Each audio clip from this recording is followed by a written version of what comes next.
these are not communities where there are huge populations of children. These are communities that are huge populations of retirees, and your challenge is that there are new retirees every year who have moved into the area, many of whom were United Methodists somewhere else, and so it's taken a shift in thinking, to truly welcome those folks in and help them be a part of things.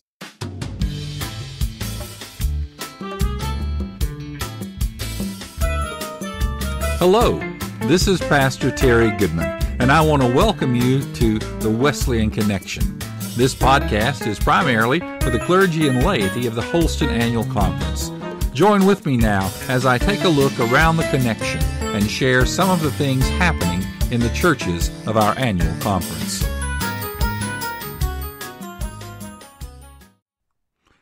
Well, it's once again time for Monday Morning with a DS. I'm continuing my interview this week with Charles Maynard. If you remember last week, I split it up so that I could have a very special broadcast during appointment week when Charles talked about the appointment-making process as he has sort of gone through it over the 6 years he's been a DS. Today I'm going to switch gears and talk about, well, I'm not doing the talking. Charles is doing the talking.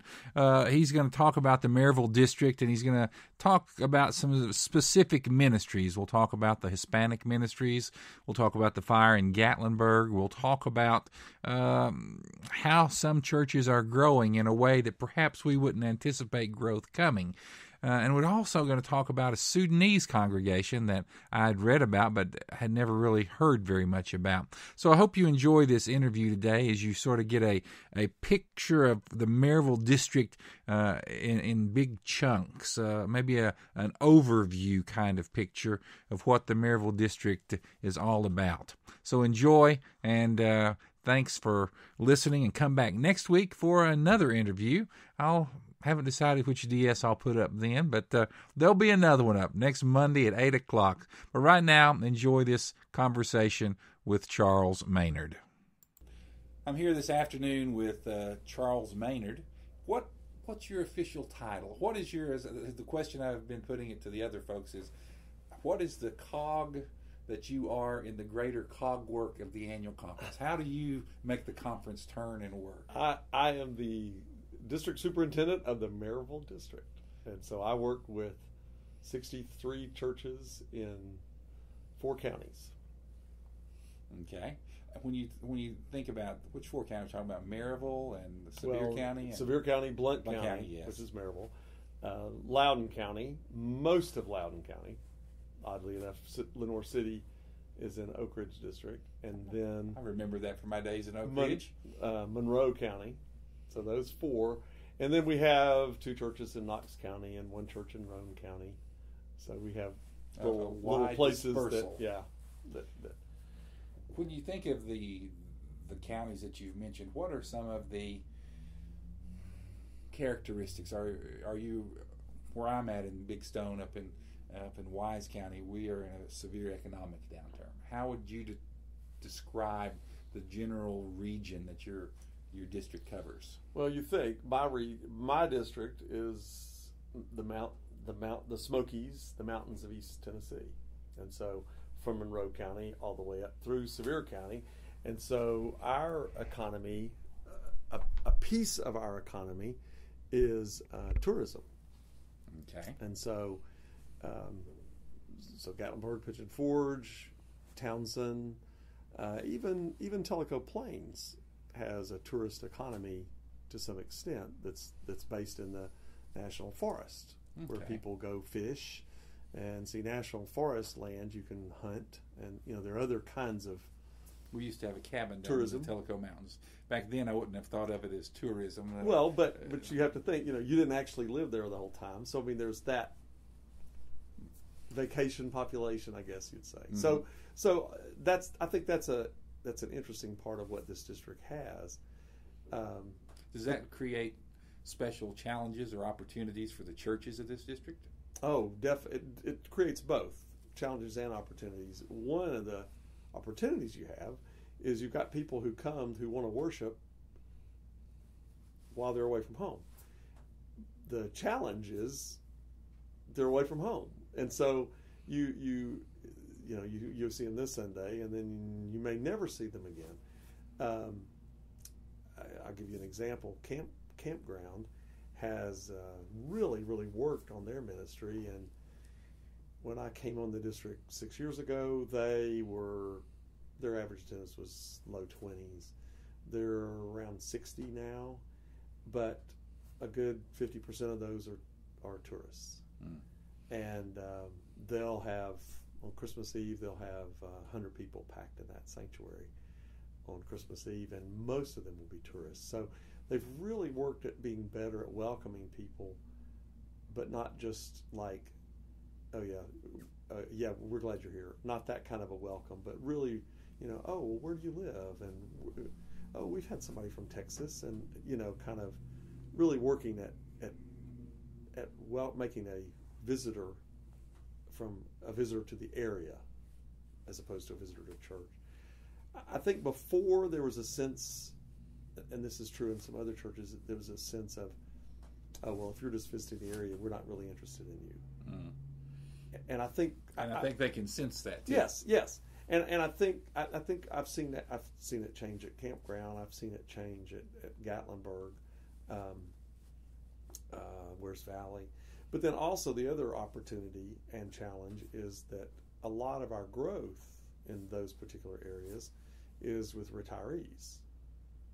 So the challenge we had to get over was that myth that the way a church grows is with children and youth. I've always heard I heard someone comment on that. They talk about, we need to have more children and more youth. And he says, I've never heard anybody say, let's grow our church with old people. Yeah, exactly. and see, so you look at West Valley, for instance, or Gatlinburg is another good example. These are not communities where there are huge populations of children. These are communities that are huge populations of retirees. And your challenge is that there are new retirees every year who have moved into the area, many of whom were United Methodists somewhere else. And so it's taken a shift in thinking, to truly welcome those folks in and help them be a part of things, so that now, we've got this thrive. Whereas Valley used to be 1 point of a 4-point charge, now it's a full-time station church on its own, and it's thriving, but there are hardly any children there. Okay. So and Campground is yet another example. Yes, they're good at welcoming tourists, but they've been great at welcoming retirees. Tuckaleechee, which is just up the road from Campground, but still in Townsend. Gatlinburg. Now the challenge of Gatlinburg has been the fire. What has been our response to that? Well, the difficulty is that somebody asked me today. I was at a meeting this morning, and somebody says, how many churches did we lose in the fire? Well, the response that I've been giving is, well, we didn't lose any buildings, but we may have lost a couple of congregations. And did that many people die? No, not in those congregations. Although we did have a few people in congregations who were killed. But it's that if you're 78 years old and your house burns down and you lost everything and you retired here, are you really going to rebuild at 78? Or you're going to have to move closer to your kids in the next year or two anyway. So the fire's been the catalyst for people to say, okay, we're done.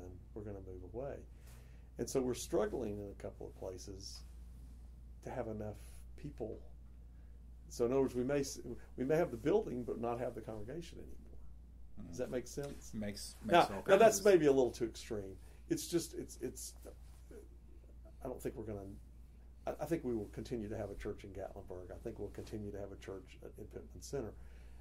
I think that we're going to have to look at different models of how we do that. A re-examination of purpose, maybe. Well, yeah, and how do we do that, and how do we fund that, and do the things that we need to do, because Gatlinburg's been changing anyway, the type of population that it is, and so I think the fire just accelerated that, Now, part of our response is, okay, then how do we help those congregations? How do we help those communities? And we're really working on that, what that looks like. One of the other things you're going to ask me that I'm going to answer. Yes. What question, Greg Carnack, would be the answer to? Well, I think we have 3 very viable Hispanic congregations, 2 in Sevier County, 1 in Blint County. We're about to do a restart. We had one in right where Loudoun and Monroe County come together, kind of between Sweetwater, Madisonville, and Loudoun. Almost in that middle of that triangle is a congregation that we started. It didn't go too well. We're about to do a restart there, so that'll be four sites. The Sevierville Church, their average attendance, weekly attendance is about 320, 325. So it's a very strong, big congregation. The one here in Maryville continues to grow and develop. The Gatlinburg congregation, obviously the fire has been a challenge because many of the people who lost their dwellings did not own them, but rented, and that certainly was what Hispanic folks in Gatlinburg were. So we're struggling with that, but still, that congregation's still going. I'm trying to formulate a question here, and I hope to say it in a way that makes sense and not offensive to anyone. To have a community, a Spanish speaking community like that, what brings that community to this region? How did East Tennessee become a place where you have a 325 member Spanish speaking church? Tourism. Okay. Because people have to make up beds and bus tables, and those are not jobs that other people are looking for, and yet the industry requires it. So it's not a transient. I guess in my mind I was thinking farm labor. No, it's not that. No. It's not a transient. This is a population that remains because they have the employment opportunities year round. Right. Okay. I hope that wasn't a impolite question. But why here? I mean, that's a good question. Now, in Monroe County, the answer is a little different. There is a Hispanic population there, and it is a little more agrarian, a little more seasonal, a little more transient, but not completely. A lot of farm work has to be done all year round, and so some of those folks have been here for years. Okay. And there's an interesting challenge in the Hispanic church, and that is that all of the youth are bilingual, and so they don't necessarily want the entire service in Spanish. Wouldn't have thought of that. And so the younger pressure on their elders, who by the way are not that old, but is, well, why can't we worship in both languages? It's not a sense of we want to worship in English. It's that, we love both languages. Why can't we worship God in both? And so it's just one of those challenges that we're having to kind of think about and work through. The other interesting congregation we have here is that we have a group of South Sudanese refugees. Okay, that's at Green Meadow. Green Meadow, and Spring of Living Water is the name of that congregation, and they worship in Arabic. Okay. And so now again, nearly everybody in the room is bilingual. So, for instance, the night I preached there a few months ago, I said to the pastor, well, are you going to translate for me? He goes, we don't need to translate for you. Everybody will understand what you have to say. And they did. There wasn't a language problem because everybody works in English, Mm-hmm. And so I asked the group, at one point, I said, so if everybody understands English, why do you worship in Arabic? And they said, it's the language of our heart. Mm-hmm. And that's what we want to offer to God. And that makes perfect sense. You think, well, of course. But it's presented some interesting challenges. The pastor went through local pastors licensing school and then says, okay, where's my book of worship in Arabic? I bet there aren't too many of those floating around. We've had to kind of struggle with getting some resources that they can use, and some we're even getting some help to translate the communion service, the baptism service, things that we don't even think about. Wow. But it's been exciting. It's been fun to be involved in that. Okay, you've sort of given me sort of a micro view of some specific situations. Right. Give me a macro view. What are some of the broader ministries? Are you able as a district to engage in a ministry that sort of stretches across a couple of counties, or your ministry is more locally focused? Well, sometimes crossing counties is a little more difficult. Not impossible, but a little more. We've tried to have an emphasis on homelessness lately, but for instance, there's a Blount County habitat. There is no habitat presence in Sevier County, and they have a group called Live It. So instead of saying to the Sevier County churches, you need to support the Blount County habitat bill that we did as a district. I led one of those in Abingdon years ago. Well, see, so what we did was we said to the churches, you need to find the homeless thing that's going on in your neck of the woods, and that's the thing we're all going to work on. So we've had an emphasis, but we've done it a little more locally. Okay. And so you think of Knoxville District, which is not even all of Knox County. But most of all of their churches are located in one county and are much closer together. So it's easier to have, I say easier, Nathan might disagree, but it's different. I'll ask him one day. Well, yeah, but maybe the way to say it is it's different than having this many churches spread out over 4 counties and pieces of 2 others,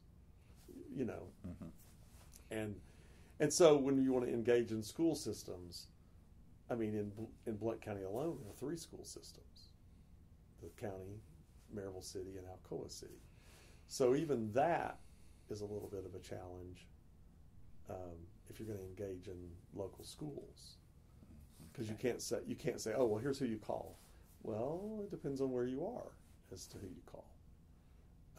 And so we've been trying to do some of that.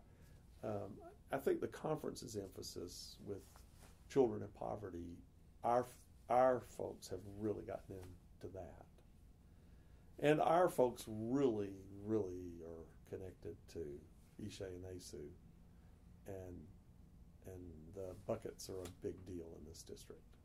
Okay.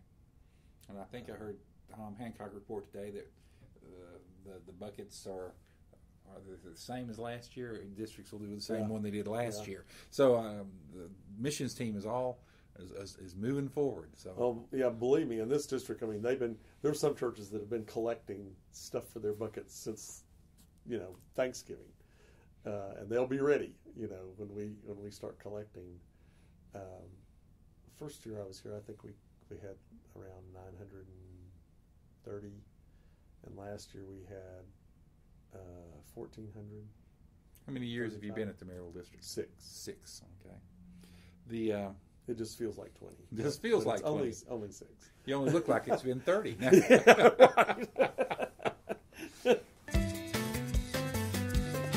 This is Pastor Goodman. Thanks for listening to this edition of the Wesleyan Connection. Be sure to check back often for more podcasts.